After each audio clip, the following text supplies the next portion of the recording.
हो हो हो रे, मी बी ऐकलो काकाबद्दल. सर्जरी तर करावंच लागते. हो बघतो, मी माझ्याच्यानं होईल तेवढी मदत करतो. सध्या मै बी थोडी तंगीत चालू आहे. हो हो चल ठेवतो. काय झालं हो? कोणाचा फोन होता?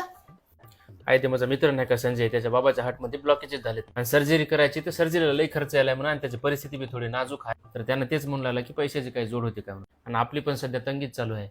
अहो, आता चिंता करायची काय गरज नाही. तुम्हाला पैसे द्यायची गरज नाही, तुमच्या मित्राला पैसे द्यायची गरज नाही. कारण महात्मा ज्योतिराव फुले जन आरोग्य योजना आणि आयुष्यमान भारत जन आरोग्य योजनेअंतर्गत आपल्या छत्रपती संभाजीनगर मधील दहिफळे आणि मेट्रोफिनिक्स हॉस्पिटल आयोजित हृदयविकार रुग्णांसाठी मोफत अँजिओग्राफी व अँजिओप्लास्टी आहे. खरं की? हो, 5 डिसेंबर 2024 ते 31 जानेवारी 2025 पर्यंत हा कॅम्प चालणार आहे. आणि मोफत अँजिओग्राफी करणारे मराठवाड्यातील हे एकमेव रुग्णालय आहे. तुमच्या मित्राला आजच रजिस्ट्रेशन करायला हवा, कारण प्रथम येणाऱ्या रुग्णांना प्राधान्य आहे. हो हो, पण हे हॉस्पिटल नेमकं कुठं आहे? अहो,